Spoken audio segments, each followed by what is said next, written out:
Bismillah, alhamdulillah, wassalatu wassalamu ala rasulillah wa ala alihi wa sahbihi wa mawalah, amma ba'd.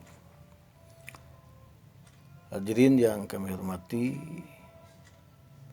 dimanapun Anda berada, perbedaan pendapat ulama adalah sesuatu hal yang wajar atau ikhtilaf di antara para ulama adalah rahmatun. Apa saja penyebab perbedaan di antara ulama? Secara garis besar dibedakan di dalam 4 bagian. Yang pertama, faktor penyebabnya adalah faktor bahasa Al-Quran. Yang kedua adalah faktor validitas hadis. Yang ketiga, faktor kaidah usuliyah. Dan yang keempat adalah faktor kaidah fikih. Faktor Al-Quran dan Sunnah dan As-Sunnah bahasa Arab. Di sini terjadi banyak perbedaan pendapat dalam mengartikan makna. Contohnya seperti kata ain bisa bermakna mata atau bisa bermakna mata air. Kedua bisa seperti kata kuru dalam surah Al-Baqarah ayat 227. Bisa bermakna itu adalah suci dan juga bisa bermakna haid. Yang ketiga contohnya adalah dalam kata al-mizan. Dalam kita kami dalam surah Ar-Rahman yang diperdebatan ulama adalah wasama arfa'aha wa wadu'al mizan alla tatgaw fil mizan wa aqimus wazna bil qisti wa la tukhsirul mizan. Kata al-mizan yang pertama dan kedua bermakna adil sebagaimana dalam surah Al-Hadid ayat 25. Sedangkan kata al-mizan yang ketiga dalam surah Ar-Rahman ayat 9 di atas bermakna fisik, yakni timbangan untuk menimbang sesuatu. Contoh yang lainnya adalah perbedaan dari sisi bahasa. Adalah seperti kata maksud am adalah menjadi yang dimaksud adalah khos. Sebaliknya khos dimaknai am. Itu juga makna amar dan makna nahi ada kalanya ditandai dengan khobar bukan segat asli amar atau nahi. Contoh lain dalam kata an-nafyu dalam bentuk kata an yunfau minal ar ada dalam surah Al-Maidah ayat ke-33. Kata ini mengandung dua arti, bisa berarti mazazi dan bisa berarti hakiki.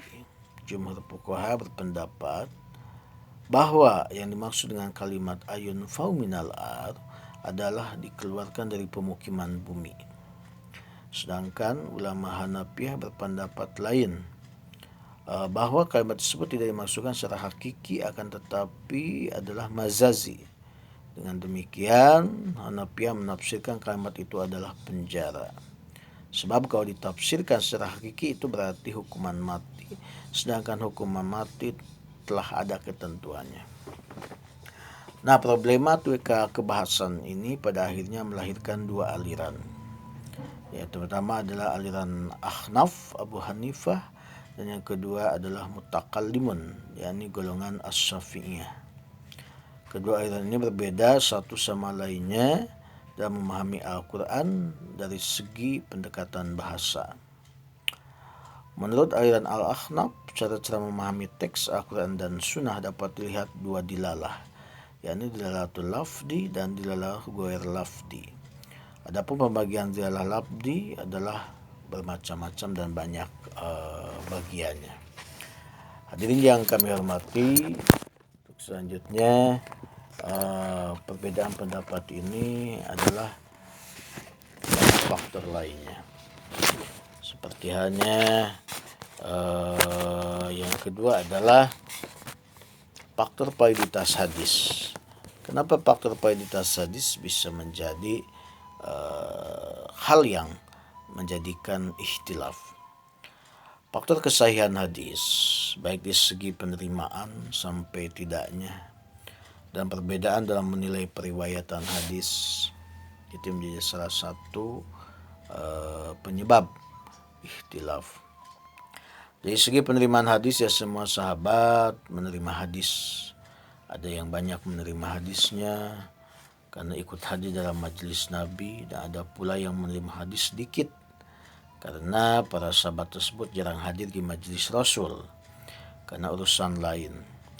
Nah, dari dua sumber hadis yang diterima oleh sahabat ini kemudian secara berkesinambungan diriwayatkan kepada tabi'in, kemudian tabi'in ke tabi'in atau mujtahid dan seterusnya.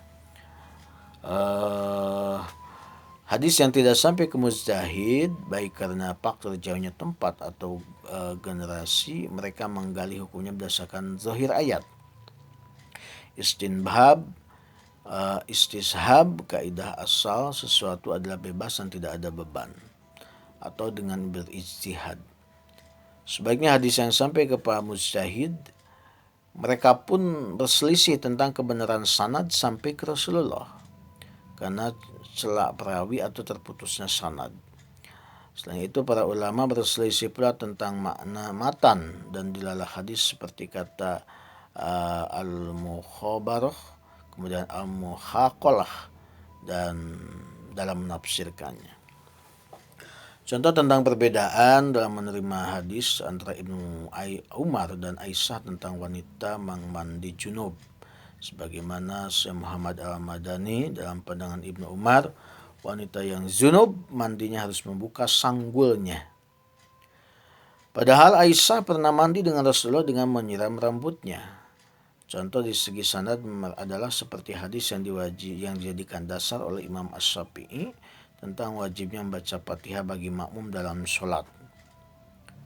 Jadi ada konteks hadis ya yang maknanya wajib bagi makmum baca Fatihah dalam sholat. Dari Ubadah bin Samit berkata bahwa Rasulullah telah sholat subuh agak panjang bacaannya. Maka setelah selesai sholat, Rasulullah berkata, aku memperhatikan kalian membaca di belakang imam. Kami menjawab, ya Rasul, demi Allah memang kami membaca Rasulullah.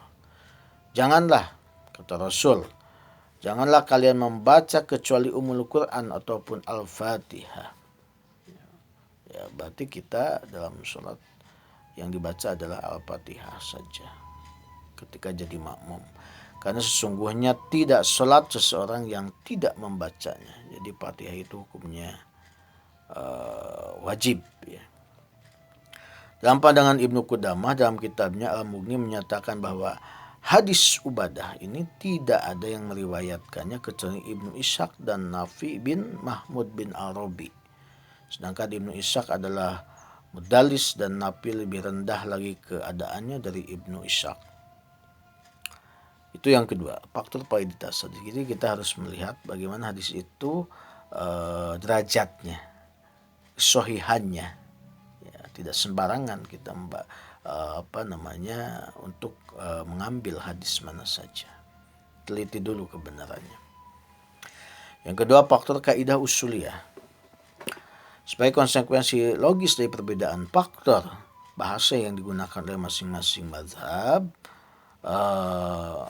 ada munculnya perbedaan kaidah usuliyah. Hal ini terbukti lahirnya dua aliran bahasa yang tadi kita jelaskan, ini Ahnaf dan Mutakallimun, dalam memahami nas-nas Al-Quran dan hadis. Selain itu yang dimaksud usuliyah di sini adalah kaidah dan dasar-dasar hukum. Asal, ya jama, ya asal itu adalah jama di kata usul. Asal, kemudian jama. Di antara perbedaan usulnya yang berdimensi pada dasar-dasar hukum adalah fatwa sahabat. Fatwa ini bisa digunakan sebagai hujah apabila semua sahabat sepakat. Ya, di samping sahabat sudah dikenal syigot dan adil, sementara sebagian berargumen bahwa fatwa sahabat bisa dijadikan hujah sama fatwa itu berasal dari Nabi, bukan karena fatwa sahabatnya sendiri. Selain itu, beberapa dasar hukum yang menimbulkan perbedaan adalah maslahah mursalah, istihsan, istishab, adat, kias, ijma, dan lain sebagainya. Perkataan ini selanjutnya Toha Jabi mengatakan bahwa sebagian ulama menolak maslahah mursalah karena hukum syariat pada dasarnya dibuat untuk kemaslahatan umat yang sudah ditetapkan, bukan maslahah di luar syariat. Sebagaimana definisi maslahah mursalah yang keluar tertuang di Al-Quran.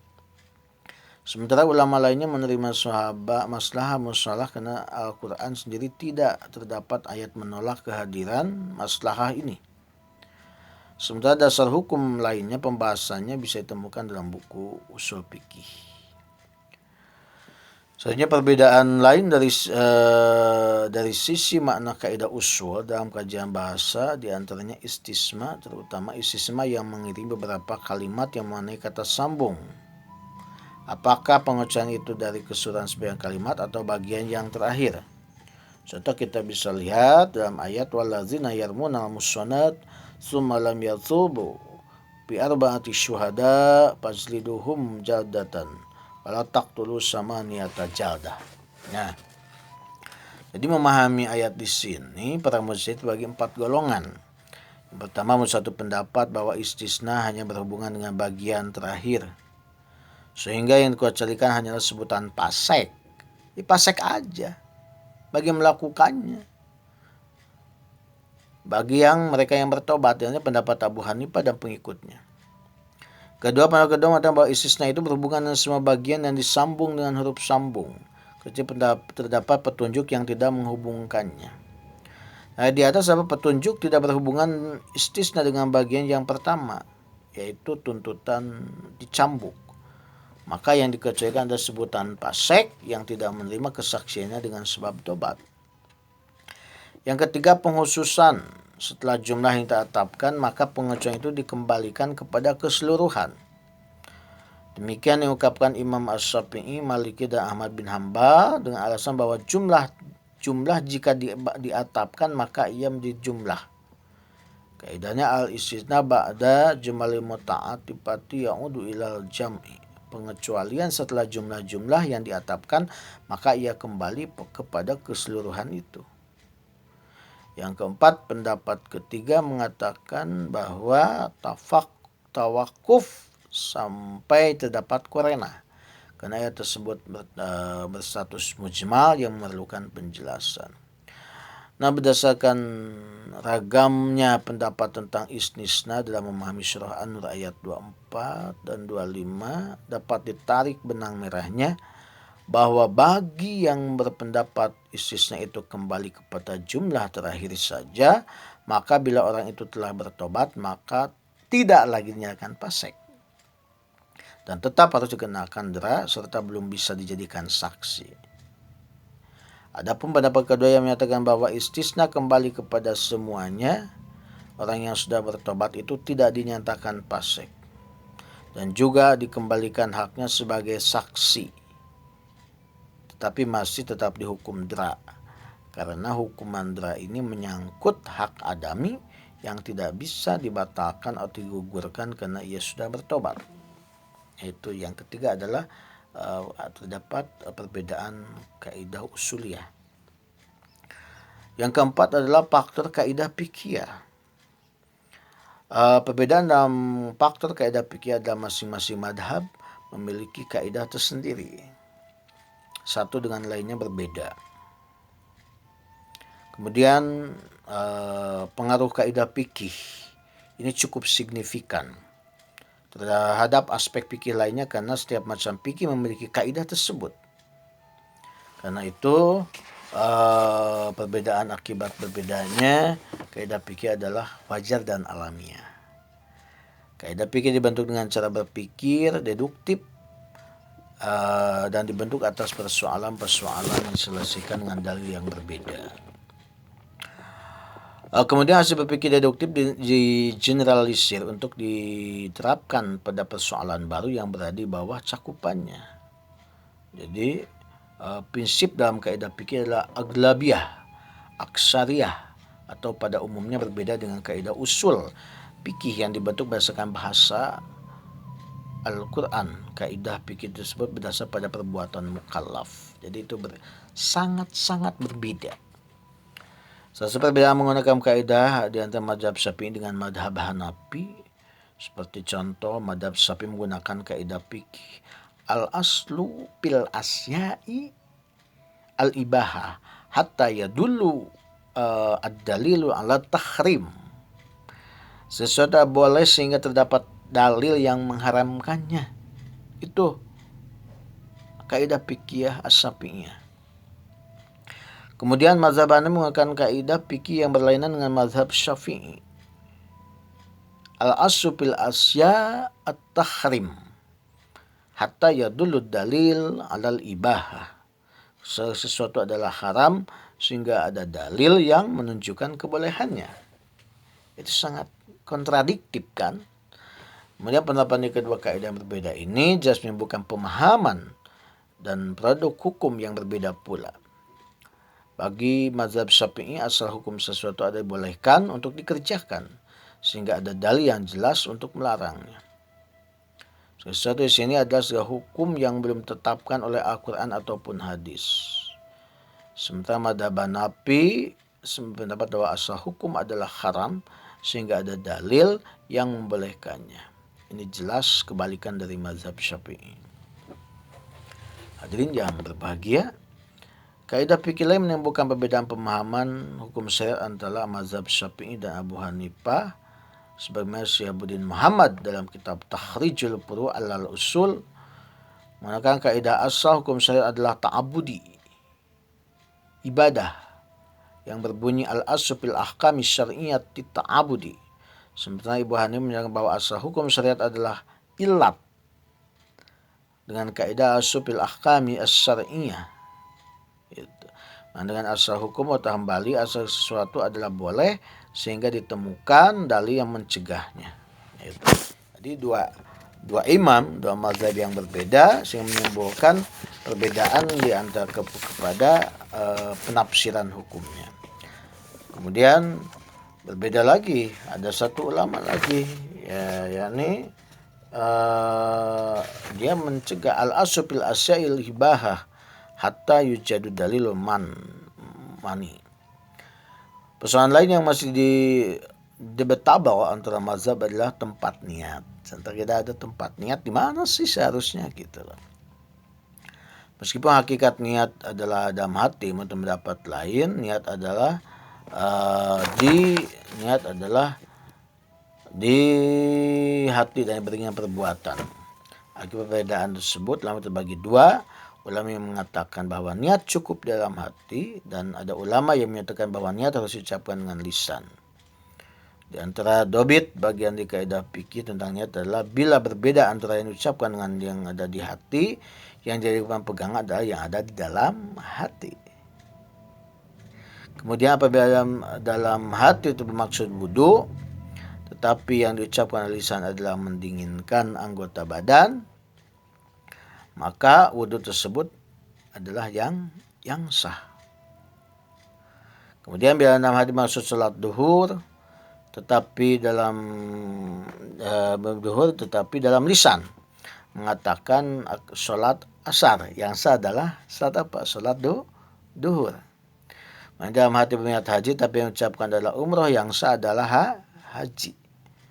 Kemudian adalah niat apa? Ia di awal atau di akhir perbuatan. Nama ini para mazhab pendapat, lebih jelasnya dia dalam uraian lebih banyak lagi untuk ke depan.